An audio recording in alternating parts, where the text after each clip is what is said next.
Ipagpapatuloy ko ang buhay. Hindi rin magtatagal masasanay din ako. Kailangan ko makasurvive. Yan ang sinabi ni Wendy sa kanyang sarili.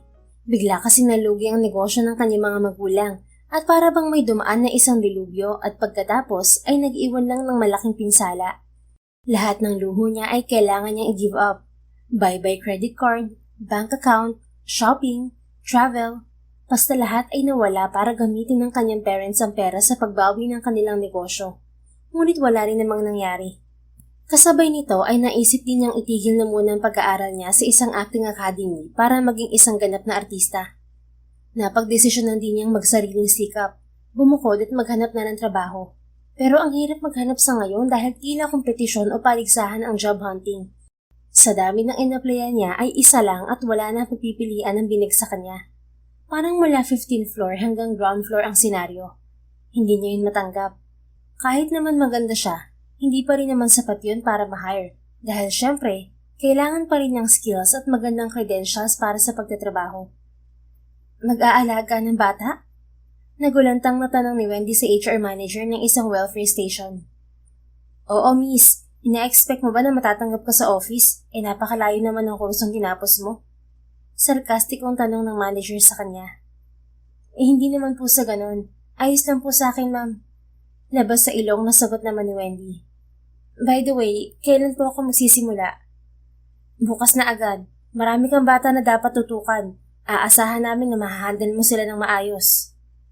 Kinabukasan ay magtatrabaho na nga siya sa isang social welfare station, kung saan aalagaan niya ang mga batang ulila, biktima ng karahasan o ang mga batang napulot sa lansangan. Wish niya lang na kayanin ng kanyang pasensya dahil sa totoo lang ay napaka-impatient niya, lalo na sa mga makukulit na bata. At baka tarayan lang niya ang mga ito. Kahit bata siguro kaya niyang patulan. Lalo na kung nakakarindi ang pag-uugali ng mga ito. At noon pa man, wala siyang pasensya sa mga ito. Kakasimula pa lang ng trabaho ay to the highest level ng pagkakonsumi niya dahil sa batang nagngangalang Jim na napakapilyo at sobrang kulit. Maligot pa, pero kahit papaano ay mabait pa rin sa mga nakatatanda. Aray!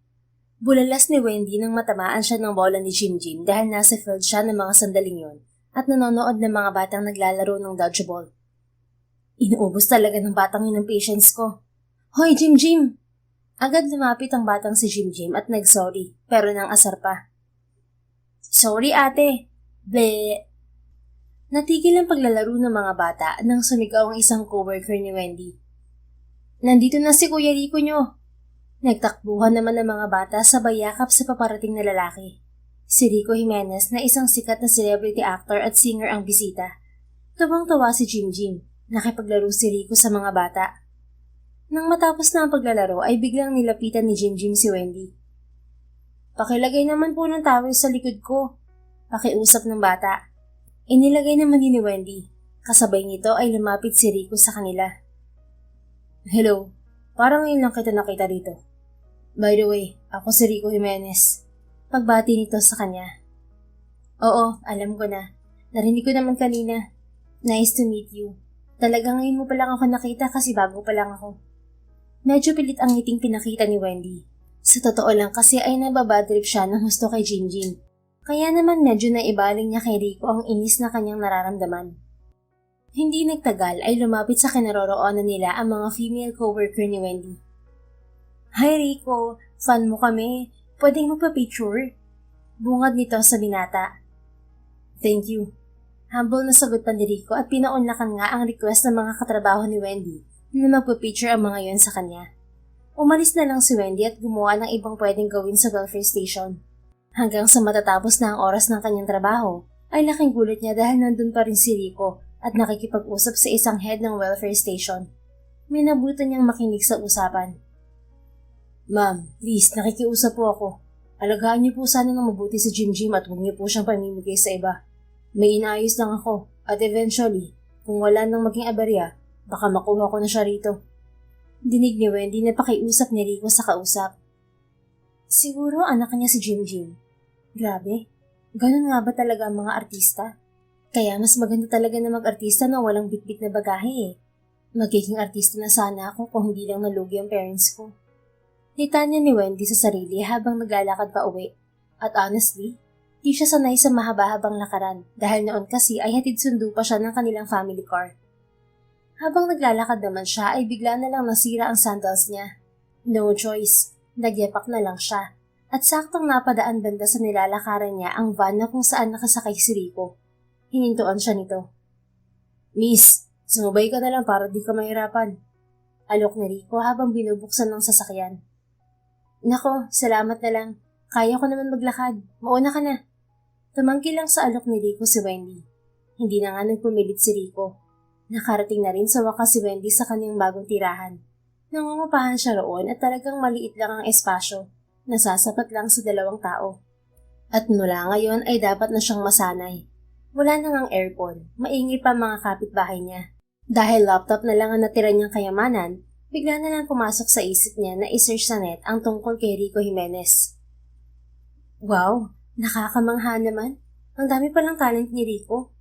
Nasabi ni Wendy nang mabasa niya ang profile ng lalaki. Pagkatapos ay naghanap din siya ng pictures at videos ni Rico. Kahit sa ang anggulo talaga ang gwapo ng mukha ng binatang to. Ngunit sa bandang huli, bigong mahanap ni Wendy ang mga balita kung may nobya o asawa na nga ba si Rico. Kinabukasan ay na-assign si Wendy na magturo sa mga bata. Nape-pressure na naman siya dahil kay Jinjin. Dahil ayaw nitong sumunod kaya sumigaw na nga siya para makuha ang atensyon ng paslit. Kapag di mo ako sinunod, nakakatikim ka talaga sa akin. Nakakasindak ang boses niya, kaya ang ibang bata ay natakot at napaiyak ng husto si Jinjin. Matapos ang pangyayari ay nakarating na naman kay Rico ang balitang tinakot ni Wendy si Jinjin. Kaya minabuti ni Rico na kausapin na nga ang dalagang ubod ng sungit at impatient. Bakit kailangang sigawan mo ng ganun si Jinjin? Inis na tanong ni Rico. Kasi matigas ang ulo niya. Katwiran naman ni Wendy. Alam mo, nasa-sense ko talaga sa'yo na mapagpatol ka sa mga bata. Hindi ka ba naging bata man lang? Bakit kailangan ganun mo sila kontratuhin? Naiinis na tanong naman ni Rico. Hoy, anong mga bata? Si Jim lang ang sinigawan ko dahil napakakulit niya. Bahala ka na kung i-report mo ako sa mga head dito. Nakakapagod din naman magtrabaho eh. Sigaw ni Wendy saka napa-walkout na lang. Pagpasensyahan mo na, Sir Rico. Mabait naman yun si Wendy eh. May pagkamaarte at impatient lang kung minsan dahil sa past niya. Nag-a-adjust pa kasi siya sa mga bagay-bagay dahil dati siyang mayaman at nalugi lang ang negosyo ng kanyang mga magulang. Tapos medyo frustrated pa siya dahil itinigil muna niya ang pag-aaral sa acting academy. Gusto kasing mag-artista niyan. Sa bagay, may ibubuga naman siya, di ba? Paglalahad naman ang isa sa mga kaibigan ni Wendy sa welfare station na si Maita. Ganun ba? Alam mo, medyo nanghinayang ako dahil maganda sana siya. Tapos ganyan naman ang temper niya. Hindi rin siya tatagal sa showbiz industry kung ganyan ang attitude na meron siya. Komento naman ni Rico.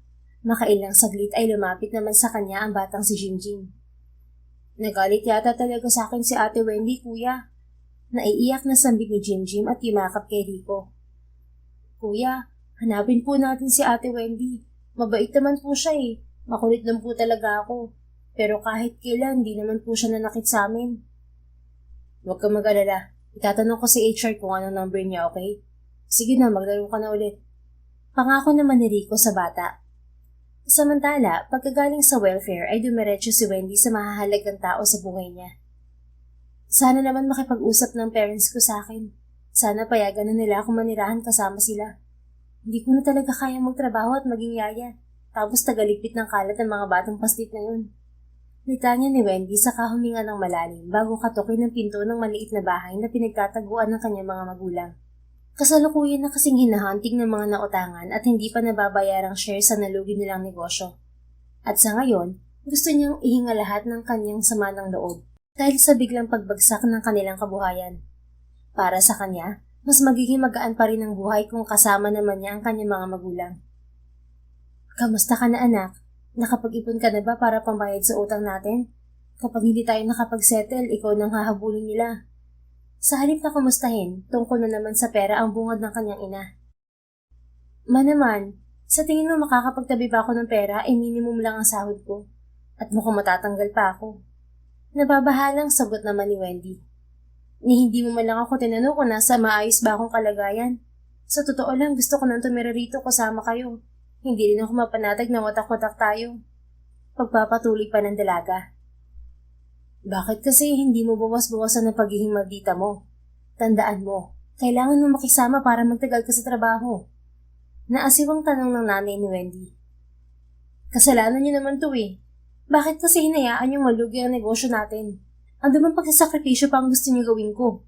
Sa totoo lang, hirap na ako makisama para lang kumita ng kakarampot na salapi. At tinalikuran na rin ako ng mga kaibigan ko matapos nilang malaman na naghihirap na ako. Hindi rin sila nagpapautang. Hinaing ni Wendy sa kabumuntong hininga. Siguro, saka ako na lang kayo kakausapin kapag may pera na ako, ma. Baka ibenta ko na lang ang sarili ko. Hindi sa ini-encourage kita na gawin yun. Pero kung yun lang ang paraan para makalikom ng 5 milyon na settlement, sana nga ay nagbumili sa'yo. Malungkot na tugon ng nanay ni Wendy.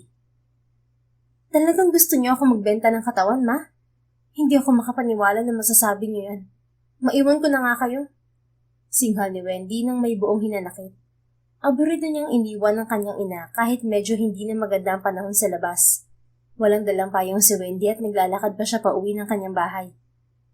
Kailangan ko na magmadali. Ayoko magmukhang basang sisiw. Ayoko pagtinginan ng kahit na sino. Sambit niya sa kanyang sarili. Hanggang sa nagring ang kanyang cellphone. May tumatawag sa kanyang unregistered number. Naisip niyang tinotoo agad ng pinagkakautangan ng mga magulang niya ang banta sa kanyang hahabulin siya ng mga ito. Sinagot naman niya ang tawag. Hello po. Pwede po bang bigyan niyo pa po ako ng mahabang panahon pa? Pangako po babayaran ko po yung utang ng mga magulang ko sa inyo.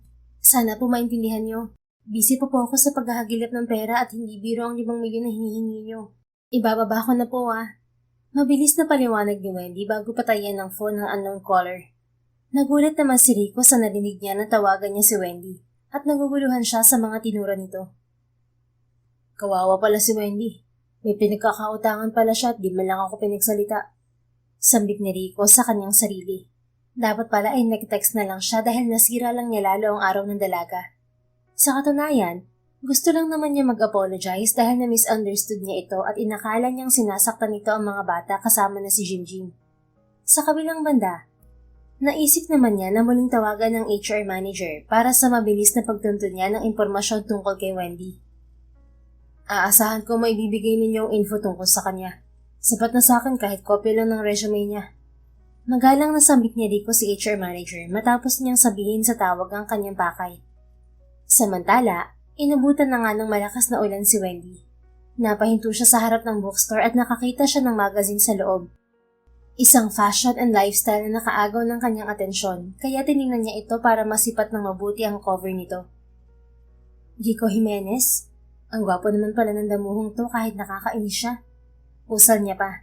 Isinahod ni Wendy ang kanyang kaliwang palad at sinalo ang mga patak ng ulan mula sa kinasisilungan sa bandang gilid ng entrance ng bookstore. Kung ang mga patak ng ulan ay pera para sa iba, di na sana ako sisilong pa. Nakakamiss sa mga panahon na nabibili ko ang mga bagay na gusto ko.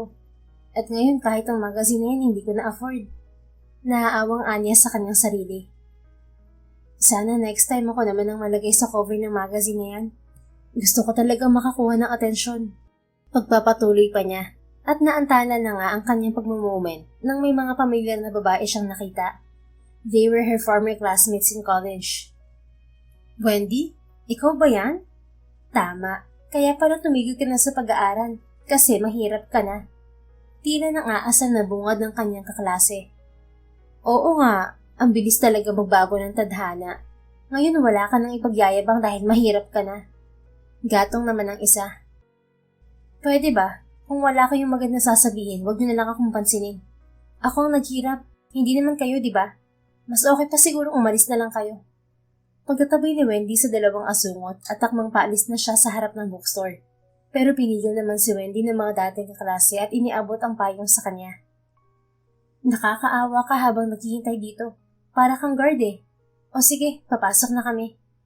Tuluyan na ngang nasira ang magandang mood ni Wendy. Hindi ganitong atensyon ang gusto niyang makuha. Papasok na sana ang mga dating kaklase niya nang biglang marinig nila na may tumawag kay Wendy. Wendy, nandito ka lang pala. Hinahanap kita. Isang lalaki ito na nakapayong. Nagulat sila nang makitang si Rico pala yun. He's here! Ang sabi ng isang dating classmate ni Wendy na obviously fan ng binata. Halos tumigi na ito sa labis na excitement. Rico, bakit ka nandito? Tanong ni Wendy. Lumapit sa kinaroonan nila si Rico at hinawakan sa kamay si Wendy para isilong sa payong nito. Talagang nashock ang dating classmate ni Wendy sa nakita. Lalo na nang hawakan siya ni Rico sa kamay. Hi Rico! Bati ng isang kaklase ni Wendy. Tipid lang ang ngiti ni Rico sa mga ito. Hello. Ganting bati ni Rico sa mga to. Mauna na pala kami. At saka kung pwede magpakabait na kayo Baka mabaliktad ang mundo at hindi nyo kayanin na maghirap. Umakbay pa si Rico kay Wendy sabay layunin niya sa mga dating kaklase ng dalaga. At sa bandang huli ay inggit to death ang mga babae. Kanya-kanya ng taas ng kilay. Paano mo nalamang nandun ako sa bookstore na yon? Tanong ni Wendy kay Rico. Nasa loob na sila ng van para bumiyahe. Pero di alam ni Wendy kung saan sila pupunta. I have an app sa phone ko na matatrack kung nasaan ang tinawagan ko. Sa bandang lugar na to na point kung nasan ka, kaya nahanap kita. Akala ko talaga palpak yung app na yun. Mabuti na lang hindi. Napakatamis pa ng ngiting ipinakita ni Rico kay Wendy nang isagot niya yon. Ibig sabihin, ikaw yung tumawag kanina? Nahihiyang tanong ni Wendy. Nakakahiya dahil nabanggit pa niya ang tungkol sa utang ng parents niya. Yup, ako nga. By the way, isipin mo na lang na nag-Japanese ka ng mga time na tinawagan kita kanina. Kaya di ko naintindihan kung anong sinabi mo. Kibit balikat na sagot naman ni Rico. Okay. Saan pala tayo pupunta? Sagot na lamang ni Wendy upang itago ang kahihiyan. Sa lugar na masaya at tayong dalawa lang. Natigilan si Wendy. Iba na naman ang pumapasok sa isip niya. Napakabilis mo naman, Rico. Hindi ka pa nga naniligaw, dadalhin mo na ako sa lugar na yan. Grabe ka. Sa isip-isip niya habang nanatiling nakatingin kay Rico. Okay ka lang?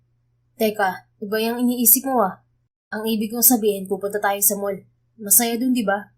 At tayong dalawa lang ang pupunta dun. Sambit ni Rico habang natatawa dahil sa pagkatulala ni Wendy. Pero bakit? Nagtatakang tanong pa ng dalaga. Wala lang, para magbigay ng peace offering. Napahiya kita, kaya ka nag-walkout sa welfare. Pasensya na. Pagdating kasi kay Jim, sobrang concern ko bakit nga ba? Anak mo ba siya? Biglang tanong naman ni Wendy sa pabirong paraan. Nagbabaka sakaling aamin na si Rico sa motive nito kung bakit nito sinusubaybayan si Jim. Hindi I'm single. Gusto ko lang siyang ampunin. Pero hindi ko pa magawa sa ngayon. Ang dami kasing hadlang. Sagot naman ni Rico at muling huminga ng malalim saka pinaandar ang sasakyan. Payapa silang pumasok sa mall at hinayaan na nga ni Rico na makapamili ng bagong sapatos si Wendy. Hindi naman sila nakaligtas sa pangiintriga ng sales staff na naroon. Ma'am, kayo ba ni sir? Biglang tanong pa nito, kaya naman nagkatinginan si Wendy at Rico at nagtawanan. Ay, di ko po boyfriend yan. Friends lang kami. Nakangiting sagot naman ni Wendy. Sorry po, akala ko talaga magsyota kayo. May kamukha nga po siyang artista Sagot pa ng sales staff na mas nag-focus sa kakatingin kay Rico. Ang totoo niyan, mag-asawa talaga kami. Sabad naman ni Wendy, pero sa isipan lang. Pero siguro kamukha niya lang. Anyway, pumili na po kayo ng gusto niyo. Pasensya na at nakikimarites. Pakli ng sales staff at saka umiling habang humingiti. Pagkatapos bumili ng sapatos at mga laruan para kay Jim, pati na rin sa ibang bata sa welfare station, ay nagpunta naman sila ng restaurant para kumain. Rico, curious lang talaga ako. Bakit ka talaga masyadong close kay Jim? Tapos magkamukha kayo. Hindi kaya anak mo talaga siya, hindi mo lang talaga maamin? Pangungulit na naman ng dalaga. Okay lang talaga na aminin. Natigil sa pagsasarita si Wendy nang idikit ni Rico sa labi niya ang kutsarang gamit nito habang kumakain. Lubhang nakakagulat ang ginawa nito para sa kanya. Hala, yung kutsarang gamit niya idinikit niya sa bibig ko. Parang nag-kiss na rin kami. Sabi ni Wendy sa kanyang isipan habang nakatulala na naman at nameme sa harap ni Rico. Hindi niya maipaliwanag ang biglang kilig na dulot ng presensya ni Rico. Samantalang nitong mga nakaraan lang, pinag-iisipan niya ito ng masama at medyo pinagdududahan din niya ang kabutihan nito. Kung ano man ang ugnayan ko kay Jim, malalaman mo rin. Pero hindi pa ngayon. Wika ni Rico sabay ngiti. Saka na kapag nasundan pa itong date natin. Dagdag pa ng binata sabay ngiti. Masundan? Teka, may bala ka pa rin lumabas na kasama ako? Bakit naman? Nahihiyang tanong ni Wendy. Wala naman. Basta feel ko lang may special sa'yo. Basta.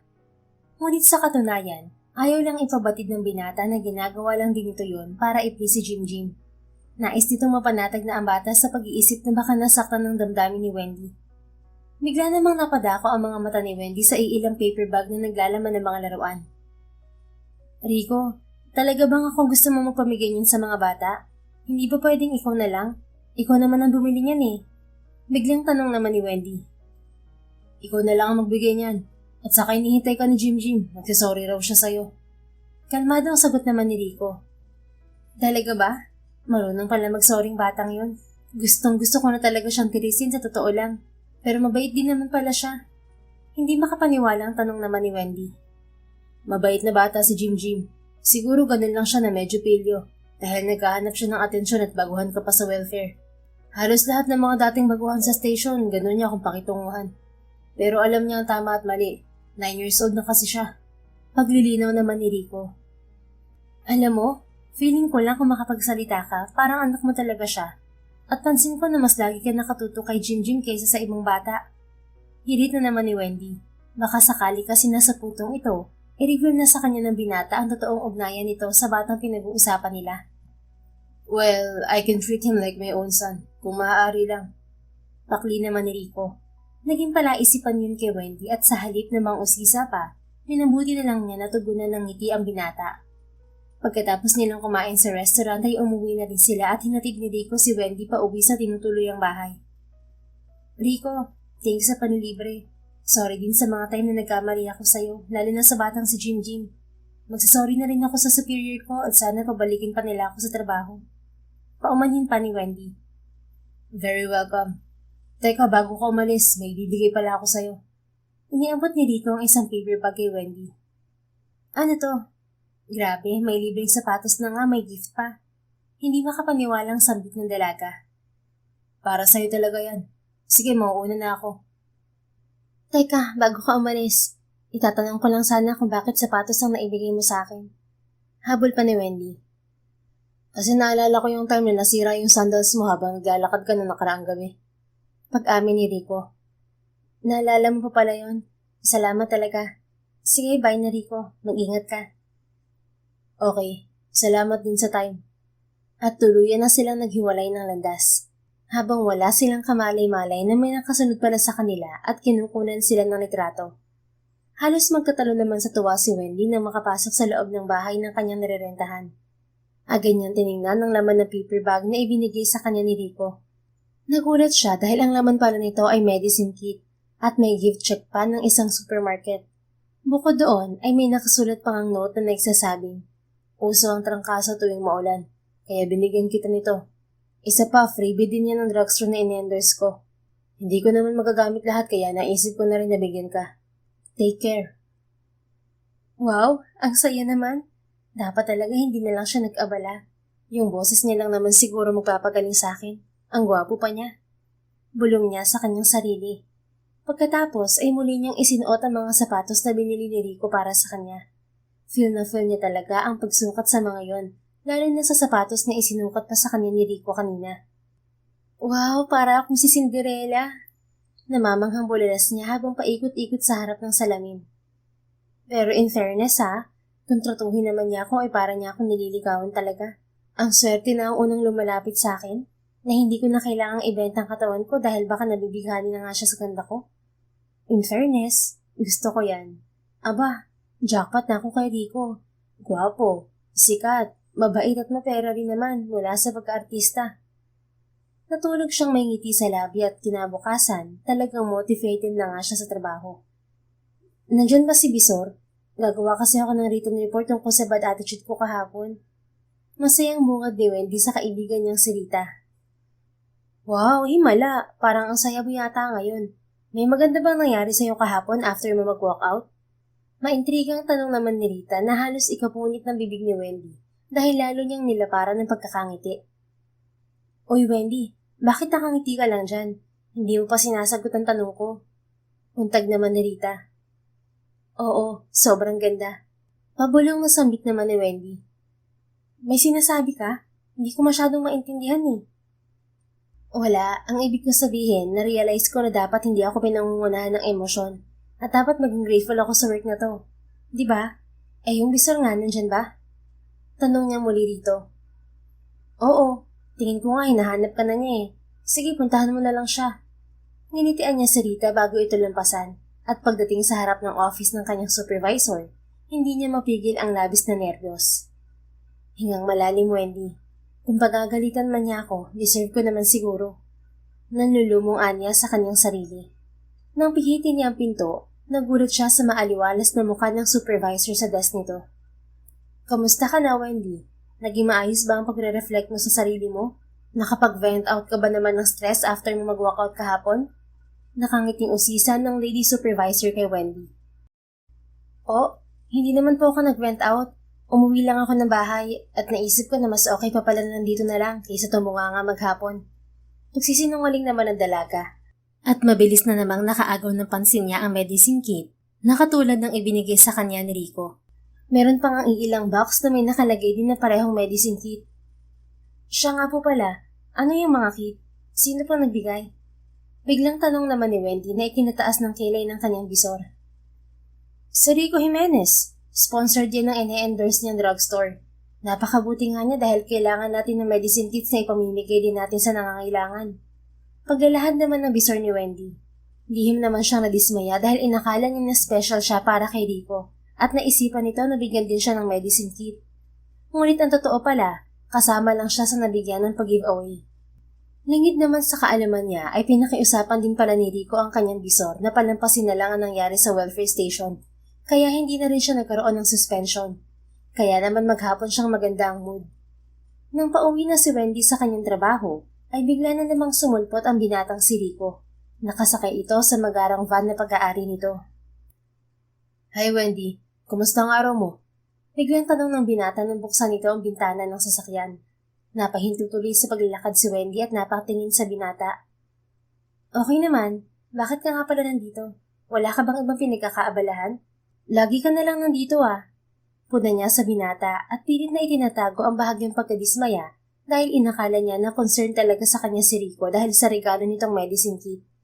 Gusto na niyang tigilan ng pag-a-assume habang maaga pa dahil wala na siyang time para magkaroon ng pantasya sa isang lalaki. Lalo na ngayon na kailangan niya ng malaking pera na pambayad sa utang ng kanyang mga magulang. Wala, katatapos lang ng shooting ko. If you don't mind, sumabay ka na sa amin. Dadaan din kami malapit sa bahay mo eh. Para naman convenient sa'yo. Alok naman ni Rico. Okay. Pilit ang ngiti ni Wendy nang tuluyan na siyang sumakay sa kotse. Hindi ako napagalitan ng bisor ko. Salamat at hindi mo ako nireport talaga, Rico. Kailangan ko kasi ng work eh. Sabi pa ni Wendy habang lulan pa rin sila ng sasakyan. Biglang kumunot ang noo ni Rico. Wala ka namang ginawang mali, kaya hindi ka nasuspend. Nag-walkout ako while on duty. Saka offense din sa management ang ginawa ko dahil bawal na bawal sa isang social worker na magsungit, lalo na sa mga bata. Sa bagay, pero matututunan mo rin yan.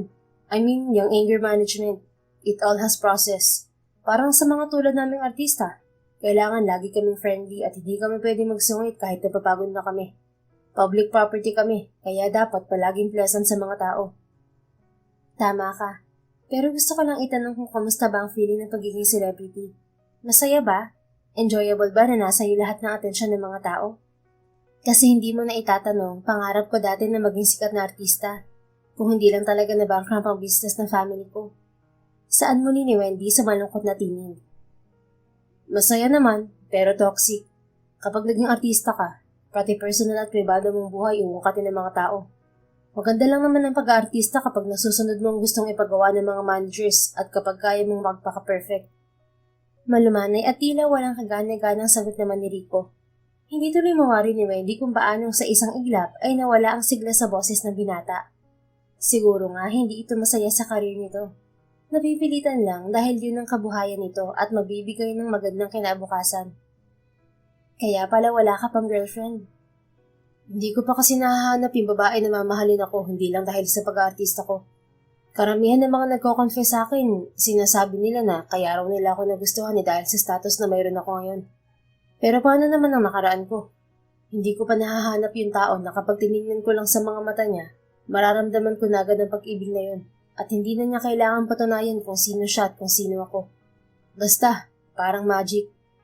Pagtatapat ni Rico, nabigla namang tumingin ng diretso sa mga mata ni Wendy, na para bang wala itong pakialam kung masulyapan man sila ng driver sa loob ng sasakyan. Napaiwas ng tingin si Wendy dahil bigla niyang napagtanto na dapat nga pala siyang tumigil sa pag-a-assume na type siya ni Rico. At isa pa, sumagi na namang muli sa isip niya ang posibilidad na ang past na tinutukoy nito ay ang pagkakaroon ng anak sa pagkabinata at posibleng si Jim ang anak nito. Siguro kaya feeling mo hindi pa nahahanap ang para sa'yo, dahil hindi mo pa siguro naaamin ang past na mayroon ka. Paano mo malalaman kung matatanggap ka niya o hindi kung may tinatago ka sa kanya? Am I right? Biglang tanong pa ni Wendy. Siguro, pero sa totoo lang, ayokong magka-girlfriend ng katulad kong artista. Pag-amin naman ni Rico, at doon na nga bumilis ang tahip ng puso ni Wendy. Parang gusto na naman niyang mag-assume pero napigil siya. Sa bagay, baka ayaw mong magkaroon ng ibang ka-love team ang magiging nobya mo. Baka possessive ka. Komento naman ng dalaga at nahihiyang nagpakita ng alanganing ngiti. Not really. Basta kapag dumating na yung time na yun, kung makikilala ko na siya, mag-quit na rin ako sa showbiz. Madamdaming sagot naman ni Rico.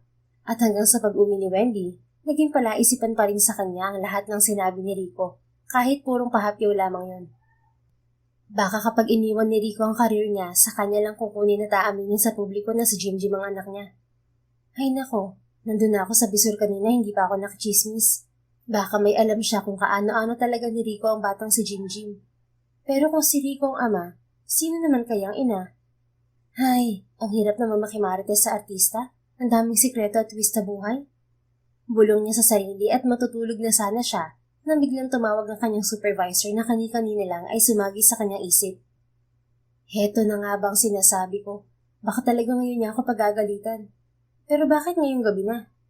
Kinakabahang ihinagis niya ang phone at natulog na lamang kaysa sagutin ng bisor. Ayaw niyang masira ang kanyang magandang mood. Kinaumagahan, ipinagtaka ni Wendy kung bakit siya ipinatatawag ng HR manager. Pakiwari niya ay mateterminate na siya sa trabaho. Baka yun na nga ang dahilan kung bakit siya tinawagan ng bisor niya kagabi na hindi naman niya sinagot. Ma'am, may nagawa po ba akong mali? Nininervyos na tanong ni Wendy sa manager. Wala naman, pero may urgent request kasi sa'yo si Sir Rico na siya lang din na makakapagpaliwanag ng maayos sa'yo. Pagkatapat ng HR manager, hihintayin pa po ba natin siya? Naguguluhang tanong pa ni Wendy. Hindi na kailangan dahil nandito na ako. Iniluwa ng pinto si Rico na walang kangiti-ngiti sa labi. At pagkatapos ay sinarado ng maigi ang pinto para walang makarinig sa kanilang pag-uusapan. Biglang hindi maganda ang nasisense ngayon ni Wendy. There's something wrong, but she had no idea from the start. For adoption na sana si Jim, pero hindi ako pwede magampun sa kanya, Wendy. Paunang paliwanag ni Rico. Oh, tapos, ako bang may kasalanan? Naguguluhang tanong naman ni Wendy. Hindi niya maiwasang mag-overthink, lalo pa sa estado ng buhay niya na kailangan ng trabaho at pera. Ayaw niyang mag-apply na naman sa kung saang kumpanya, kahit pa mahirap ang makipag-deal sa mga bata sa welfare. No, wala kang kinalaman sa kaso na to. The thing is, hindi ko siya pwedeng ampunin dahil wala pa akong asawa. Tanging social worker lang ang pwedeng makampun sa kanya dahil patay na ang parents niya at may criminal record naman na... Napigil ni Rico ang mga salitang hindi dapat sabihin sa ngayon. May criminal record ang namayapa niyang magulang. Gatong naman ang HR manager. At hindi pa pwedeng magpaampon ng bata rito kung hindi worker ng welfare station ang aampon. Sa madaling salita, gusto niyo na akong umampon kay Jim? Sabay na tumango ang dalawa sa tanong ni Wendy. No, hands off po ako sa pagkukup ng bata, ma'am, Sir Rico. Marami akong issue sa buhay. At saka hindi naman po yan katulad ng pag-aalaga ng aso o pusa. Bata nga alagaan ko. Malaking responsibilidad ng kakibat niyan, kaya hindi po pwede. Saka hindi nasanggol si Jim. Ipaampon niyo na lang siya sa iba. Mariing pagtanggi ni Wendy at asiwang pinagkatingnan ng dalawa sa mga pwesto ng mga to. Pero willing ako magbayad kahit magkano, Wendy. Saka sagot ko ang bahay kung saan mo kukupin pansamantala si Jim. At habang gagawin mo ang pagpapakananay sa kanya, hindi ka muna papasok dito sa welfare. You'll be his stage mother or a guardian, with my help of course. May pahintulot na yun ng manager at supervisor mo. At Wendy, wala kang aalalahanin sa lahat. Lahat ng needs mo akong bahala, pumayag ka lang na ampunin si Jim at alagaan. Determinadong alok naman ni Rico. Pag-iisipan ko muna. Sagot naman ni Wendy. Kahit bayaran kita nang aabot sa milyon, pumayag ka lang. Please, Wendy. 5 million? Kaya mo bang ibigay, Sir Rico? Gusto mo, doblehin ko pa. Basta amponin mo lang si Jim. Mukhang hindi nga nagbibiro si Rico sa kanya. Handa itong gumastos ng malaki para lang sa bata. Talagang tumitindi na ang hinala niya na mag-ama nga siguro ang dalawa. Natatakot ako sa gusto niyang mangyari. Pag-iisipan ko mo, handa na akong i-deposit within the day ang 10 million, Wendy. Kapalit ng pagpayag mo. Talagang pinutol na nga ni Rico ang gustong sabihin ni Wendy. Mahirap tanggihan ng offer mo dahil kailangan ko rin ng pera. Pero sana hayaan niyo pa rin ako mag-isip muna kahit na ilang araw lang. Gaya nga ng sabi ko, hindi biro ang kapalit ng pera na hinihingi niyo, Sir Rico. Formal at pinal niyang sagot. Wala namang nagawa si Rico kundi ang irespeto ang gusto niya at maghintay sa desisyon niya. Nabagabag si Wendy at hindi nakatulog dahil sa offer ni Rico. Lumipas pa naman ang 1 linggo. Tumawag na naman ang kanyang nanay at alam niya ang dahilan ng pagtawag nito sa kanya. Wendy, kumusta na? Nakagawa ka na ba ng paraan? Bungad ng kanyang ina sa kabilang linya na tila ba natatakot pa rin ito sa mga sandaling yon. Napakarami kasing death threats na mga to. Napakalabong makahanap ng 5 million sa loob ng 1 linggo, ma. 5,000 pwede pa. Aburidong sagot naman ni Wendy. Bigla siyang nawalan ng gana dahil ito na naman. Kailangan na naman niya mag-isip kung saan kukuha ng pera. Hindi na ba magagawa ng paraan, anak? Lumipat na naman kami ng ibang lugar dahil may nakatuntun na sa amin. At ang sabi may nag-issue ng warrant of arrest sa amin. Nababahalang tugon ng ina ni Wendy. Kusang kumabog ang puso ni Wendy at parang binubuhusan ng malamig na tubig. Alam niyang hindi naman deserve ng mga magulang niya ang kamalasang sinapit ng mga ito dahil hindi naman nila kasalanang nalugi ang kumpanya nila dahil sa isang money laundering scam na kanilang kinasangkutan. Marangal na negosyante ang mga magulang niya, kaya hindi rin niya matiis na hindi tulungan ng mga ito kahit na naiinis siya sa sinapit nila. Ma, calm down. Sige, gagawa ako ng paraan. Ibinaba ni Wendy ang tawag at nanginginig na humarap sa salamin. Kung tawagan ko kaya si Rico at tanggapin na ang offer niya. Pero siguro nakahanap na siya ng tatay yung nanay ni Jim na taga-welfare din. Kahit nga ang bisor namin ay pwede naman niyang offeran. Pero bakit nga ba ako ang napili niya? Sandali siyang napaisip. Hay, bakit ko ba iniisip yun?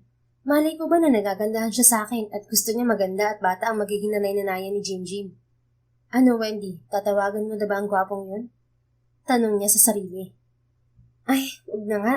Nakakahiya kung gagambalain ko pa siya. Alanganing sagot naman niya sa sarili. Pinag-isipan niya mabuti ang nararapat na gawin. Ngunit sa huli ay nanaig pa rin ang awa niya sa mga magulang. Kaya siya na mismo ang lumapit kay Rico para alamin kung bukas pa para sa kanya ang offer nito. Masaya siya dahil wala palang ibang inoferan si Rico kundi siya lang. Nang makapag-usap at nagkasundo sila, ay agad pinirmahan ni Wendy ang adoption papers ni Jim. At gaya ng ipinangako ni Rico, maaari na siyang makapagbakasyon pansamantala sa rest house kung saan sila maninirahan ni Jim. Nang matapos ang lahat ng proseso sa adoption ni Jim, ay pansamantalang nag-leave na nga si Wendy sa trabaho upang gampanan ang pinirmahan niyang tungkulin sa bata. Bumiyahe silang 3 patungo sa rest house ni Rico. Ano ba tong setup natin, Rico? Parang itatanan mo naman ako Nakuhang magbiro ni Wendy habang kasama niyang naglalakbay papunta sa Tagaytay ang binata. Si Jim naman ay mahimbing pa rin ang tulog sa biyahe. Masaya ang bata nang malaman nito na kukunin na ito ni Rico at Wendy sa welfare. Itatanan? Uso pa ba yun? Mga sinuunang tao lang gumagawa nun dahil sa mga strict parents nila. Natatawang sagot naman ni Rico habang abala sa pagmamaneho. Oo naman, uso pa sa iba. Huwag ka mag-alala, Wendy. Hindi kita itatanan. Ibabahay kita. Malakas na tumawa ang binata na sinabayan rin ni Wendy. Anyway, na-deposit ko ng 5 million sa account mo, Wendy. Yung another 5 million, sa ko ilalagay? Pagpapatuloy na tanong pa ni Rico. Seryoso ka pala talaga dun sa another 5 million? Sa totoo lang, sobrang laking tulong mo sa problema ko. Salamat talaga. At kung seryoso ka talaga sa another 5 million pa, sige dun mo na lang din siya i-deposit sa account ko. Hindi ko naman tatanggihan ang amount na yan. Marami akong magagawa para riyan para sa bagong simula. Tahasang sagot naman ni Wendy. Walang problema, Wendy. We both need each other, kaya hindi ako manghihinayang maglabas ng 10 million para kay Jim. Salamat nga pala sa pagpayag mo. Sagot ni Rico na tinanguan lang ni Wendy.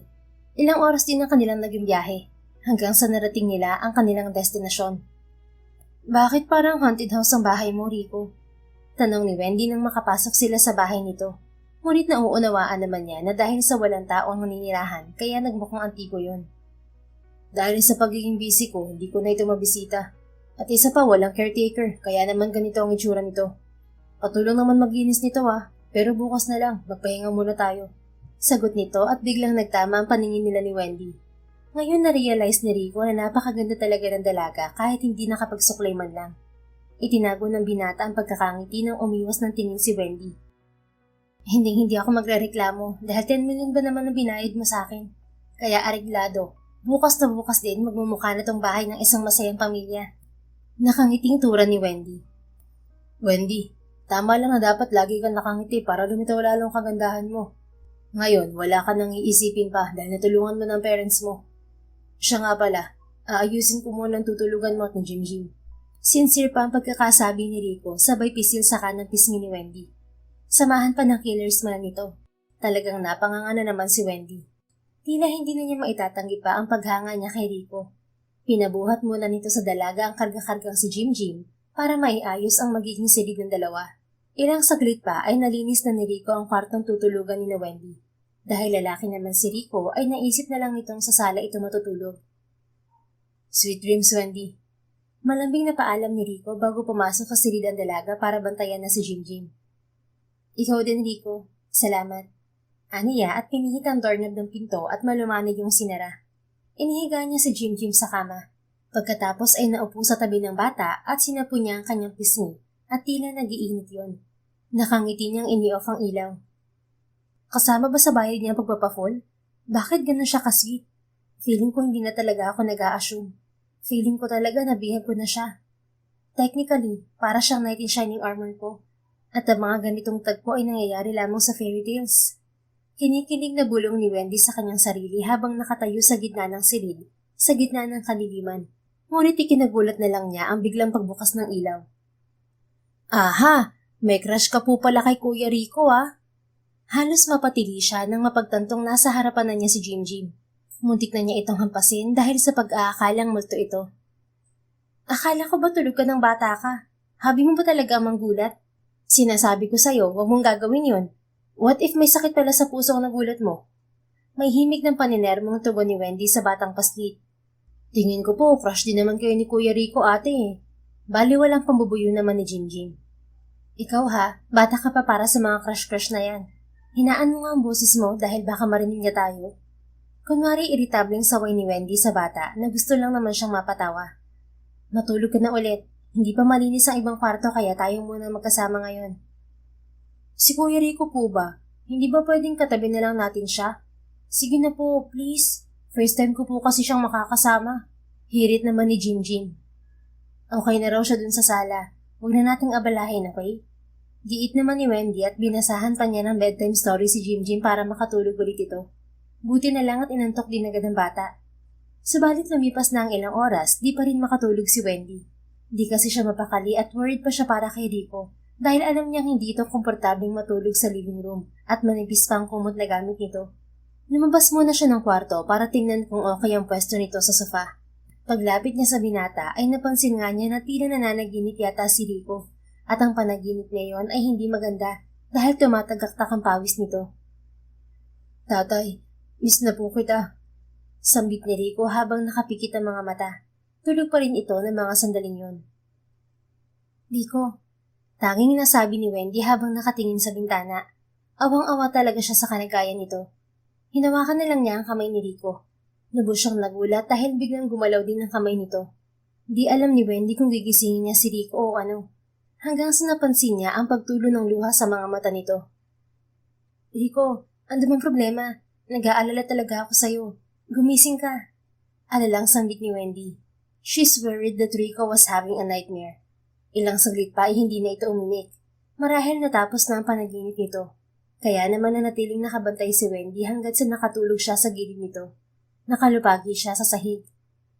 Nang mag-umaga na ay namulat si Rico at bahagyang nagulat dahil nasa gilid ng sofa na kinahihigaan niya si Wendy at nakahawak pa ang kamay nito sa kanyang kamay. Napangiti na lang siya at pinagmasdan muna ang dalagang lihim niyang hinahangaan. Oo, unang kita pa lang ay nagustuhan na niya ang dalaga kahit na masungit ito sa mga bata. Isa rin sa dahilan kaya itong inofera niya na gawing stage mother ni Jim Jim ay dahil gusto niya ang dalaga. Gusto niyang mas makilala ito at makasama na rin. Salamat at pasensya na rin kung parang istorbo pa ako sa'yo. Kailangan kita, Wendy. Sambit niya ngunit walang tinig. Nakatitig lang siya sa maganda at payapang natutulog na dalaga. Ilang saglit lang ay binuhat niya si Wendy papasok ng kwarto nito. Hindi na muna niya ito gagambalain. Tingin niya kasi ay napuyat ito sa pagtingin sa kalagayan niya kagabi. Pagkatapos ay nag-almusal muna siya at nagsimula ring naglinis ng mga kalat sa bahay. Makailang saglit pa ay nagising na rin si Jim Jim at ganadong nag-almusal kasama niya. Hindi rin ito ginising si Wendy. Kuya Rico, hindi na po ba ako babalik sa welfare station dahil naampunan ninyo ako ni Ate Wendy? Ibig sabihin ba hindi na ate at kuyang itatawag ko sa inyo? Kasi parang pamilya na tayo. Masayang tanong ni Jim Jim habang abala sa pagkain ng almusal. Hindi na. Kinuha na kita kaya magiging pamilya na tayo. At ikaw ang bahala kung anong gusto mong itawag sa amin. Pwede mo kaming maging best friend, tito at tita. Sagot naman ni Rico. He felt relieved ngayong kasama na niya ang anak ng kanyang matalik na kaibigan na ipinagkatiwala sa kanya bago ito pumanaw. Paano po kung gusto ko kayong tawagin bilang mga magulang ko? Okay lang po ba? Gusto ko rin po kayong tawagin na papa. Matapat na sagot ng inosenteng paslit na talagang ikinaantig ng puso ni Rico. Kung buhay nga lang ang kaibigan niyang si Mateo, talagang ikakatuwa nitong makita ang napakabibo nitong anak. Wala namang problema sa akin kung tatawagin mo akong papa. Kaso si Ate Wendy mo, hindi niya gustong matawag na mama dahil bata pa raw siya para magkaroon ng anak na kasing edad mo. Alam mo na, medyo masungit din yun minsan, di ba? Pero mabait naman at maganda pa. Palusot naman ni Rico. Papayag po yan si Ate Wendy na tawagin ko siyang mama. Sure ka? Opo, kasi kayo ang magiging papa ko. May crush po kaya siya sa inyo? Sagot naman ni Jim Jim at dahil doon, kusang nagdiwang ang puso ni Rico. Matid niyang hindi marunong magsinungaling si Jim Jim. Ikaw paano mo naman nasabi? May nasabi ba si Ate Wendy mo tungkol sa akin? Masama ang liar, di ba? He's just hoping na pabor sa kanya ang maririnig niyang kasagutan. Nagsasabi po ako ng totoo, Papa. Narinig ko rin po siya kagabi. Nabihag ka raw po niya. Paglalahad naman ni Jim Jim. Talaga lang? Sinabi niya talaga na nabihag niya ako? Ang yabang naman niya. Hindi ba dapat siya ang nagbihag sa akin dahil gwapo ang papa mo? Natatawang sagot na lang ni Rico. Huwag mong sabihin sa kanya na alam ko na crush niya ako, okay? Opo, pinky promise po tayo, Papa. Salamat po at inampun niyo ako ni Ate Wendy. Magalang na sagot ni Jim Jim at nagpinky swear nga sila ni Rico. Sa tuwa niya sa bata ay ginulo niya ang buhok nito. Isang oras pa ang nagdaan ay nagising na si Wendy. Agad-agad siyang bumangon dala ng pagkagulat niya. Namulat siyang nasa kwarto na. Malamang ay naunang nagising si Rico at siguro ay naglilinis na ito. At mas nagulantang siya dahil wala na rin si Jim Jim sa tabi niya. Diyos ko, hindi pa talaga ako prepared na maging nanay. Hindi dapat tanghali kung gumising ang nanay na tulad ko. Nakakahiya to. Kilos, Wendy. Bulalas ni Wendy sabay labas ng kwarto at nagmamadali pa. Tamang-tama namang kakalampaso pa lang ni Rico ng sahig. At dahil nagmamadali siya, ay hindi niya napansing basa pala ang sahig. Kaya siya nadulas at sumalampak. Imbis na saklolohan, tinawanan lang siya ni Jim Jim. Aray, grabe namang kamalasan kay aga-aga. Narinig naman ni Rico ang pagdaing ni Wendy, kaya nilapitan nito ang dalaga at bahagyang tinawanan. Parang nagmamadali ka naman masyado dyan. Bakit? Tanong ni Rico at saka tinulungan si Wendy na tumayo habang nakialalay na rin dito si Jim Jim na natatawa pa rin. Hindi ko napansin na basa pala ang sahig kaya nadulas ako. Saka nakakahiya dahil tanghali na ako nagising. Pasensya na. Napagod kasi ako sa biyahe natin kahapon at napuyat. Paumanhin naman ni Wendy. Hindi mo kailangan mag-sorry. Salamat din sa concern, Wendy. Mabuti na lang talaga sinamahan mo ako kagabi. May tendency talaga na halos binabangungot ako kapag sobrang pagod. Magagahan ka muna. Malinis na rin naman ang ibang part ng bahay at nakapag-almusal na rin si Jim Jim. Sinabayan niya ako kanina. Sige, salamat. Bukas babawi ako. Nahihiyang sagot naman ni Wendy at napansin niyang pilyo kung umiti si Jim Jim. Marahil gusto na naman siya nitong tuksohin sa harap ni Rico. Jim Jim, nag-almusal ka na ba? Bigla niyang tanong sa paslit. Kasasabi lang po ni Papa na kumain na po ako, di ba po? Sagot naman ni Jim Jim na hindi pa rin tumitigil sa pagbungisngis. Papa? Papa na ang tawag mo sa kanya? Naguguluhang tanong ni Wendy. Opo, tapos ikaw ang mama ko. Family na po tayo ngayon. Magiliw na turan pa ni Jim sabay yakap kay Wendy. Hindi ko pa feel maging nanay, pero sige na nga anak. Natatawag niyakap pabalik ni Wendy ang bata at sumulip kay Rico. Pagkatapos magagahan ni Wendy at maglinis ng bahay, ipinasyal nila si Jim sa malapit na park. Habang nakabantay sa bata, hindi na napigilan ni Wendy na magtanong ng tungkol sa totoong ugnayan ni Jim kay Rico. Pasensya ko na kung sasabihin ko to, Rico. Pero nahihiwagaan talaga ako sa ugnayan niyo ni Jim eh.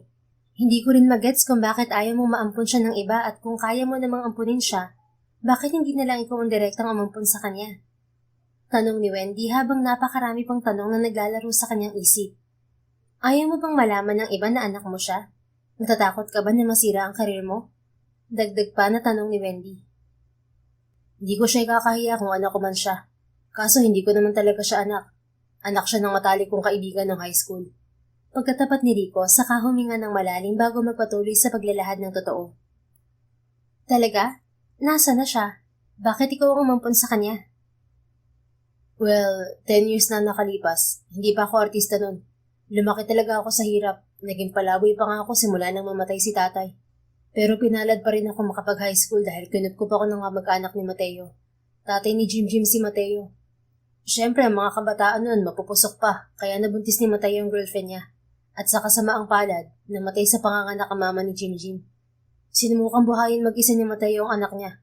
Namasukan kami sa isang malaking pabrika, pero hindi naman kami tinrato ng maayos doon. Hindi kami pinasahuran ng tama. Dahil nga desperado na si Mateo na makuha kung anong nararapat para sa kanya, naisipan niyang nakawan ng pabrika na yun. Naging lookout ako noon. Pero hindi naging matagumpay ang plano namin. Nahuli kami ng gwardya, tapos nakulong. Hindi man lang sinaklolohan si Mateo ng mga kamag-anak niya. Ikinahiya pa nga siya eh. Doon sa kulungan, nagkasakit si Mateo at nawalay na nga sa kanya ng tuluyan si Jim. Siguro mga 6 na buwan din kami nakulong, pero hindi na kinaya ni Mateo ang lahat. Na-depress siya at nanghina. Bago siya pumanaw, pinakiusapan niya ako na hanapin kung saan dinala si Jim ng mga kamag-anak niya. Sobrang nanghihinayang ako dahil nang malaman ng may-ari ng kumpanya na pumanaw na si Mateo, saka lang nila inurong ang kaso. Tumingala sa langit si Rico upang pigilan ng nagbabantang mga luha. Kumarap-kurap pa ito bago nagpatuloy sa pagkakwento. Si Wendy naman ay mataman lamang na nakikinig. Hindi ko man lang nakita ang may-ari ng kumpanyang yun, pero isinumpa ko nakakarmahin din siya sa ginawa niyang panggigipit sa mga empleyado niya. Hanggang sa may nakadiscover sa amin na talent manager nang makalaya ako. Tinanong niya ako kung gusto ko raw ng mag-artista. Siyempre dahil alam kong wala nang tatanggap sa akin dahil sa criminal record ko, pumayag na lang ako at gumawa sila ng fake profile ko. Nahanap ko si Jim at inalagaan kahit na mahirap ang buhay. Pero may kondisyon ng talent manager ko. Hindi ko na pwedeng alagaan si Jim dahil baka isipin ng media na may anak ako sa pagkabinata na maaaring ikasira ng karir ko. Kaya dinala na lang sa welfare station si Jim. Pero lagi ko pa rin siyang nasusubaybayan at tinadalaw. Lumipas na ang 9 na taon pero hindi pa rin alam ng bata ang tungkol sa mga magulang niya. Hindi rin siya nagtatanong. Marahil dahil bata pa siya o kontento sa pagmamahal na nagmumula sa akin. Ngayon wala na siya sa welfare station. Handa na rin ako magpaka-hands-on bilang tatay niya at determinado na rin akong tumigil sa pag-aartista. Naihanda ko na rin naman ang future niya eh. Sa tagal ko sa showbiz, nakaipon na rin ako at nakabundar ng mga negosyo at ari-arian. Parang sinaksak ng paulit-ulit si Wendy matapos marinig ang pinagtapat ni Rico. Ni hindi sumagi sa isip niya na sasapitin ng binatang ito ang karimari-marim na pangyayari na kagagawa ng mga kauri niyang mayayaman noon. Napaiyak na lamang siya habang tinatanong si Jim sa hindi kalayuan. Sa kabilang banda, napahanga naman siya sa determinasyon ni Rico dahil sa kabila ng pagiging abala nito sa karir ay nasusubaybayan pa rin ito ang batang hindi naman nito anak. Huwag ka nang umayak dyan. Okay naman na ako eh. Kaya salamat sa tulong mo, Wendy. Pang-aalo naman ni Rico sa luha ang dalaga. Kung pwede lang nayakapin nito si Wendy ay nagawa na nito kanina pa. Pinipigilan lang nito ang sarili dahil maraming mga kabataan sa paligid. Mukha namang walang nakakakilala sa kanya dahil may cap siya at sunglasses. Ngumiti rin si Wendy sabay punas sa kanyang luha. Okay, ito na nga, hindi na ako iiyak. Pasensya na kung hinusgahan kita sa simula pa lang. Akala ko talaga anak mo siya at kinakahiya mo. Ang sama ng ugali ko. Siguro gusto mo na akong singhalan at hindi mo lang magawa dahil nandyan si Jim. Ngayon pa lang, gusto ko nang humingi ng sincere apology. Napatawad na kita. At kahit kailan hindi ako nagalit sa iyo, okay? Pero kung gusto mong makabawi, may iba pa namang paraan. Abote nga ang ngiti ni Rico habang nagsasalita. Ano? Mahirap ba yan? Curious na tanong naman ni Wendy. Gusto ko lang na makilala ka ng husto, Wendy. And I want to know kung may boyfriend ka na ba? Or may iba kang nagugustuhan? But I'm sure na hindi ka pa kasal dahil yun ang sabi ng supervisor mo sa welfare. Ako? Wala pa ako nagugustuhan sa ngayon. Mas iniisip kong kahinat na ng buhay ko. At nung naghirap ako, saka ko lang na-realize na yung mga taong nagsabi na gusto nila ako. Ayun, wala na sila at hindi naman pala talaga nila kayang manindigan. Paghanga lang sa ganda ko at yaman ang nagustuhan nila sa akin noon. Nung maghirap na ako, naglaho sila bigla. Kahit yung mga kaibigan ko, hindi na rin nila ako nilalapitan. Ngayon ko lang din na-realize na mahirap din palang makahanap ng totoong tao kapag nawalan ka ng pera. Matapat na sagot ni Wendy. Maliban nga lang sa part na wala pa siyang nagugustuhan. Dahil ang totoo ay gusto niya si Rico. Pero alam naman niyang malabo na magustuhan siya nito. Naiintindihan kita, Wendy. Bihira lang talagang dumating sa buhay natin ang mga taong sasamahan tayo sa dark times natin. Sana mahanap na natin yun. Sana mahanap natin sa isa't isa. Hopeful na sagot ni Rico na may ningning sa kanyang mga mata at sinalubong ang tingin ni Wendy. Sa isa't isa? Anong ibig sabihin ng sinabi mo? Gusto mo bang mag-date tayo, ganon? Lakas loob namang tanong ni Wendy dahil sigurado na siyang pinapahapayawan na nga siya ni Rico at hindi na siya basta nag-a-assume lang. Oo, gusto kitang makadate, Wendy. Gusto ko talagang kilalanin ka simula nang makita kita sa welfare station for the first time. Pag-amin naman ni Rico, ngumiti si Wendy, ngiting kinikilig. Hindi ko na pag-iisipan pa. Sige, pumapayag na ako makadate ka. Aaminin ko sa iyo ang lahat. Masayang sagot naman ni Wendy. So, hindi ka natatakot na baka gaya rin ako ng mga nagpapalipad hangin sa'yo noon? Na baka mawala rin ako bigla? Hindi, dahil nakilala mo naman akong walang-wala at ganda lang ang meron. Biro niya na ikinatawa ni Rico. Alam mo, Rico, na-realize ko rin na hindi ko naman na kailangan ng maraming kaibigan at kamag-anak. Ang kailangan ko lang ay maraming pera. Napatunga nga si Rico. Bigla naman bumunghalit ng tawa si Wendy. Hoy, joke lang. Hindi naman ako mukhang pera. Dala lang talaga ng matinding pangangailangan kaya ako kumana sa offer mo. Ang totoo, ang gusto ko na lang sa buhay ko ngayon ay magkaroon ng lalaking magmamahal sa akin at tanggap ako ng buong buo maging ano o sino pa man ako. At ako yun. Agap ni Rico. Sinulyapan ito ni Wendy at nginitian. Sana nga, Rico. Alam ko namang mabuti kang tao at magiging isa kang mabuting ama. Ngayon pa nga lang kay Jim ay saludo na ako sa'yo. Matapos ang maghapong pamamasyal, pinaunlakan naman ni Wendy at Rico ang request ni Jim na manood sila ng horror movie sa bahay. Pero ilang saglit lang ay nakatulugan na ng bata ang panonood. Kanina lang natatakot siya pero kita mo naman nakatulog din. Natatawang pakli ni Rico at ihiniga na lamang sa sofa ang bata. Pinatay na rin ito ang TV upang makapag-usap na sila ng maayos ni Wendy. Sige, magkwento ka na ulit, Wendy. Hindi na natin natapos ang kwentuhan natin kanina. Ano nga ulit yung pangalan ng pabrika ng family mo? Usisa naman ni Rico. Pagawaan ng papel yung pinakamatagal na company ng family ko. Tapos dati nga hindi pa siya kilala. Panimula ni Wendy. Halata ang lungkot sa kanyang boses dahil sa panghihinayang. Alam mo, sa pabrika ng papel din ako nagtatrabaho noon. Kami ni Mateo. Sagot naman ni Rico. Medyo namangha pa. Starlight Papers ang pangalan ng kumpanyang yon. 20 years na sana siya ngayon kung hindi lang nalugi. Biglang nalukot ang noon ni Rico sa narinig. Pero nais nitong makasiguro at baka nagkakamali lamang to. Starlight Papers? Yung nasa Manila na malapit sa LRT? Curious na tanong ni Rico. Kumabog ang puso nito ng pagkabilis dahil ang kumpanyang yon ay ang nagpakulong sa kanila noon ni Mateo. The same company that abused them. Tumawa na lang si Wendy ng mabagal. Familiar ba sa'yo? Sikat kasi ang kumpanyang yon at high quality ang products. Kaya nga, kalaban niya ng kumpanya pinapasukan ko nun. Sana talaga hindi nila inaabuso ang mga empleyado nila. Komento naman ni Rico at itinago ang disappointment sa muka. Nakita nito kung gaano kalungkot si Wendy, kaya hindi nito magawang sabihin na ang kumpanya ng pamilya ng dalaga ang abusadong kumpanya noon sa kanila. Siya nga pala, bukas na lang tayo mag-usap ulit dahil gabi na rin. Iwas na lamang nito. Okay, Rico. Good night. Thank you for today. Malambing na sagot naman ni Wendy. Mabilis na tango at pekeng ngiti lang ang sinagot ni Rico na lubos na ipinagtaka ng dalaga. Rico, hindi ka man lang ba mag-good sa akin? Paglalambing ulit ni Wendy at nilapitan ng binata. Good night, Wendy. Napilitang tugon ni Rico sa malamig na tono at ninitian na lang ito ni Wendy. Matulog ka na, ako nang bahala kay Jim. Sabi ni Wendy bago tuluyang makapasok sa sariling silid si Rico. Samantala, nakapa ni Rico ang dibdib niya at kinuha ang cellphone sa bulsa. Kahit na malalim na ang gabi, naisip niyang tawagan pa rin ang investor na kausap niya tungkol sa pagbabackground check kay Wendy. Sir, nasa email ko na bang kailangan ko? Pwede bang kahit yung background ng mga magulang muna ni Wendy ibigay mo? Pakisabi na lang kung anong mga pangalan nila at ang kumpanya pinakamatagal na nilang pagmamayari bago sila mabankrupt. Mahinanakit na tanong niya sa kausap sa kabilang linya. Sure, I have it here. Ang pangalan ng parents ni Miss Wendy ay Severino at Wilma Estrella. Starlight Papers ang pangalan ng kumpanya pag-aari nila. Bago mabankrupt, nag-aaral din sa isang acting academy si Miss Wendy. Pero nakapagtapos din siya sa kursong business management sa isang mamahaling university. Okay, maraming salamat. Halos napapaos namang sagot ni Rico.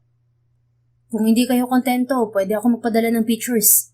Mungkahi pa ng investigador. Okay. Tanging nasabi niya bago tapusin ang tawag. Magdamag siyang hindi tumigil sa kakaisip. Naiinis siya sa sarili dahil hindi sumagi sa isip niya na ang babaeng minamahal niya pala ay mismong anak ng mga taong umapi sa kanya at kay Mateo noon. Bukod sa karir niya, isang balakid na pala mismo si Wendy para tuluyan siyang lumigaya. Hindi naman niya masisi ang investigador niya kung bakit matagal bago nito ipinadala ang impormasyong nakalap tungkol sa dalaga. Kasalanan niya dahil masyado siyang nagmadali na makuhang ina ni Jim si Wendy. Kung nalaman agad niya, hindi niya hahayaang makagusto dito. Kinabukasan, ikinagulat ni Wendy ang biglaang pag-iimpake ni Rico ng mga gamit nito at ng mga gamit ni Jim. Rico, anong nangyayari? Aalis ba tayo? Pero hindi ba't sabi mo magtatagal pa tayo rito? Di ba't nakabreak ka pa sa mga projects mo? Curious na tanong niya. Kami lang ni Jim ang babalik sa Maynila. Dito ko na lang muna at mag-enjoy mag-isa. Gastahin mo ang 5 milyon na natitira na ibibigay ko sa'yo. Wala akong pakialam. Malamig na sagot naman ni Rico at hindi na niya maitago ang pagluha sa harap ni Wendy ng mga sandaling yon. Sa tuwing naiisip niya ang nakaraan at ang sinapit ng ama ni Jim, nagpupuyo siya sa galit. Ngunit sa tuwing makikita niya na may lungkot sa mga mata ni Wendy, biglang lumalambot ang puso niya. Teka lang naman, bakit ka umiiyak? Saka bakit parang biglang naging masungit ka? Okay naman tayo kahapon ah. May nagawa ba akong mali? Kung meron man, sorry na agad. Oo, alam ko nag-a-adjust pa lang ako, pero nag-e-effort naman ako bilang nanay at hindi na ako harsh kay Jim. Paliwanag agad ni Wendy at paumanhin. Takang-taka siya sa binata. Umiiyak ako dahil sa kagagawa ng parents mo, Wendy. Biglang ibinato ni Rico ang isang envelope sa harapan ng dalaga. Nariyan ang huli kong bayad sa'yo. Hindi ko na gusto makita ka pa. Rico, teka lang naman. Ano bang nagawa ko? Hindi ito ang nasa agreement natin. Please enlighten me. Naiiyak na rin si Wendy. Bigla namang lumitaw si Jim mula sa silid at nang hinuha agad nito na nakikipagtalo si Rico kay Wendy. Papa, saan po ba tayo pupunta? Bakit po parang galit ka kay Mama? Curious na tanong ng paslit na nababanaag ang pagka-inosente sa mukha nito. Mamamasyal, Jim. Pupunta tayo sa Enchanted Kingdom. Gusto mong makarating doon, hindi ba? Sagot ni Rico at itinago ang pagluha sa anak-anakan. Kasama po ba si Mama Wendy? Mabilis na umiling si Rico at niyakap naman ang bata. Hindi siya pwedeng sumama sa atin. Marami siyang gagawin. Kaya tayo lang, anak. Pero bakit po? Di ba family na po tayo? Oo, Jim, family tayo. Singit ni Wendy na pigil ang pagluha. Pero kasi walang bantay sa bahay na to. Kaya kayo na lang ng papa mong mamasyal, ha? Okay lang ako na mag-isa. Mag-enjoy kayo ron at mag-picture ng marami, okay? Itinago ni Wendy ang paghikbi at pineki niya ang ngiti sa harap ni Jim. Pero mas masaya po kung kasama ka, Mama. Jim, okay lang. Kasama mo naman ako eh. Magiging masaya rin tayo ron, son. Singit naman ni Rico. Okay po, Papa. Pero sana po next time may kasama na natin si Mama. Hindi na umimik si Rico at inakay na lamang ang bata palabas ng bahay. Ni hindi man lang nito nilingon si Wendy na punong-puno ng katanungan sa isip dahil sa nangyayari. Nang tuluyang makaalis ang dalawa, ay nagpatuloy sa pagdaloy ang kanyang mga luha. Kaaalis pa lang ni Rico ay nangungulilan na agad siya sa mga ito. Nasanay na siya sa presensya ng mga ito, kaya lubha siyang nasasaktan ngayon. Bumaling ang tingin niya sa envelope na inihagis ni Rico kanina. Binuksan na niya iyon at agad bumungad sa kanya ang pera at iba't ibang larawan na labis niyang pinagtataka. Ano to? Bakit may picture si Rico sa kulungan? Hindi ko naman hinihingi ang mga to sa kanya. Tanggap ko naman ang nakaraan niya. Nanginginig na tanong niya sa sarili at mas lalo siyang nagtaka nang makita niya ang ilang dokumento ng pagkakakulong nito 10 years ago. Binasa niya ang mga yon. Dati siya nagtatrabaho sa Starlight Papers. Oh God, it means sinamamang nagpakulong sa kanila ni Mateo? At abusado sinamama sa empleyado? Naluluhang sambit niya habang pinapasadahan ng basa ang mga dokumento. Pakiwari niya ay bumagsak na nga ang tore ng mga pangarap niya para sa kanilang dalawa ng binatang si Rico. Hindi siya makapaniwala na napakalaki ng kasalanan ng pamilya niya sa binata at sa ama ni Jim. Para silang pinaglaruan ng tadhana. Nagmadali siyang umalis at bumiyahe pabalik ng Maynila. Maayos na ang lagay ng mga ito at nakabalik na sa luma nilang bahay, at dahil yun sa binayad ni Rico. Pagdating niya sa bahay nila ay abala sa pag-aayos ng mga papeles ang mama at papa niya upang ma-revive ang kanilang mga negosyo. Nahinto lang sa ginagawa ang mga ito nang makita siyang papalapit. Bakit niyo ginawa yun, mama, papa? Hindi ko akalain na kaya niyong malamang ng kapwa. Akala ko'y mararangan kayong negosyante. Masama ang loob na bungad ni Wendy sa mga magulang. Blanco ang ekspresyon ng mga magulang niya nang pakatitigan siya ng mga ito. Hindi ko maintindihan, anak, sabi ni Severino, ang ama ni Wendy. Tell me, Papa, kaya ba tayo yumaman ng gano'n na kagaya dati ay dahil sa panggigipit niyo sa mga empleyado niyo noon? Sabihin niyo ang totoo. Luha ang tanong niya. Siyempre hindi, anak. At kung may nagipit man kami, hindi namin kagustuhan yun. Naging patas kami sa bandang huli. Bandang huli? You mean, totoo na nanlalamang kayo ng empleyado, ha? Papa, mama? At anong ibig sabihin ng mga to? Ipinakita ni Wendy ang mga dokumentong ibinigay sa kanya ni Rico. Napamaang ang mag-asawa habang binabasa yon. About this, anak, it's not our fault. Patas kaming magpasahod. Wala kaming alam na hindi pala sila napapasahuran ng bisor nila.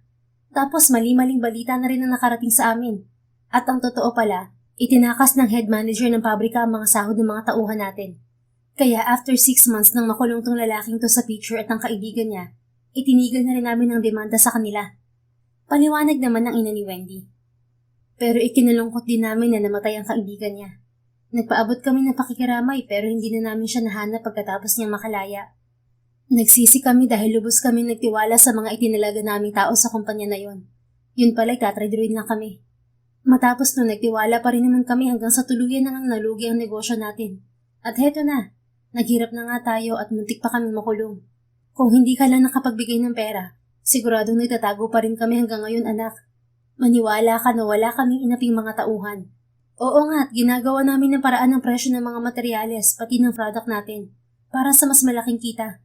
Pero kung sa tauhan ay hindi totoo na nang api kami, hindi namin magagawa yan. Ang mga tao sa likod namin ang ng isa ng kapwa, hindi kami. Naiiyak na rin paliwanag ni Wilma. Ma, ang taong nagbigay ng 5 milyon sa inyo ay si Rico. Kaibigan siya ni Mateo na isa rin sa mga pinakulong niyo noon. Siya din ang lalaking minamahal ko. Pero paano niya ako mamahalin ngayon? Paano niya mamahalin ang isang tao na may kaugnayan sa pighati niya at ng matalik niyang kaibigan? Anong mukha maihaharap ko sa kanya? Galit na rin siya sa akin. Iniwanan nila ako ng anak ni Mateo. Ang sakit, ma, pa. Ngayon lang ako nagmahal at minahal, tapos ito pa ang sinapit ko. Wala naman akong kinalaman sa nangyari pero parang ako may kasalanan ng lahat. Halos maglupasay na si Wendy sa harap ng kanyang mga magulang. Nagdurugo ang puso niya. Hindi niya alam kung babalikan pa siya ni Rico, pero sa tingin niya ay hindi na. Pero naisip niya na kailangan niyang gumawa ng paraan na magpaliwanag sa binata. Kung hindi pa ni siya nito matanggap, ay saka lamang niya ito susukuan. After 2 months. Jim, malapit nang lamamig ang pagkain mo. Bakit wala ka na namang gana? Tanong ni Rico kay Jim. Sa kondo ni Rico sa Maynila nakatira ang dalawa. Kumuha na lamang ng taga-alaga sa bata si Rico. Sabi ni Mama Wendy, pupuntahan niya ako ngayon, Papa. Saka na lang ako kakain kapag nandito na po siya. Miss na miss ko na po siya. At siguro naman miss na rin niya kayo. Mataimtim na sagot ng paslit at kapag guway umiyak ito at himakap kay Rico. Kahit paano ay hindi nawala ang communication ni Jim at Wendy. Nakuha ni Wendy ang landline number ng condo ni Rico sa welfare kaya nakakapag-usap sila ng bata. Sabi ni Mama, nag-away daw po kayo. Magsusorry na po siya. Hihingi daw po siya ng tawad sa inyo. Makakaya niyo po ba na hindi siya patawarin, Papa? Luha ang tanong ni Jingjing. Siguro mapapatawad ko naman siya, anak. Tahan na. I'm sorry. Promise mag-uusap kami ng mama mo. Pinigilan ni Rico ang pagluha. Nakailang saglit lang ay nagpakita ng si Wendy kasama ang kanyang mga magulang. Hi. Formal na bati ni Wendy sa binata. Ngumiti lang naman si Rico. Si Jim naman ay agad yumakap kay Wendy. Parents ko nga pala, Rico. Wika niya nang matapos kumalas ng yakap si Jim. Please, hayaan mo silang magpaliwanag sa'yo. Gusto kong ayusin ang lahat sa atin kaya isinama ko sila dito. Pakiusap ni Wendy na lumuhod pa sa harap ng binata. Ngunit hindi makayanan ni Rico na tingnan sa ganoong kalagayan ng dalaga. Bigla nitong niyakap ang dalaga at may ibinulong na kung ano rito. Please stand up, Wendy. Nakausap ko ng parents mo. Last week pa. Pinaliwanag nila ang side nila. Ibabalik pa nga sana nila ang pera na ibinigay ko sa'yo. Kaso hindi ko binawi. Dahil may kapalit naman akong hiningi. Bulong nito. Kumalas ng yakap si Wendy dito at takang napatitig sa binata. Anong kapalit yun? Nabuhayin ng loob si Wendy sa sandaling yun. Ang kamay mo. Para maikasal ka na sa akin at magpakananay at tatay na tayo kay Jim. I really miss you, sweetheart. Sincere na sagot ni Rico. Kay tagal kitang tiniis. Sorry kung naging immature ako. Napatawad na kita, Rico. Ako ang dapat na humingi ng paumanhin sa'yo. Naghintay pa ako ng ilang linggo bago kayo harapin. Sorry din. Alam mo bang namiss ko si Jim? Aray! Sambit ni Rico. Bakit? Anong masakit? Ang sakit dahil si Jim lang ang namiss mo. How about me? Napangiti si Wendy. Siyempre, miss na miss rin kita. Kung ganoon, pwede na ba natin totohanin na maging totoo tayong pamilya? Kung na-blackmail naman na si Mama at Papa at nasuhulan ng milyones, siyempre pwedeng-pwede. Baby, I didn't bribe them. May respeto ako sa parents mo. Hiningi ko ng maayos ang kamay mo sa kanila. Talaga ba?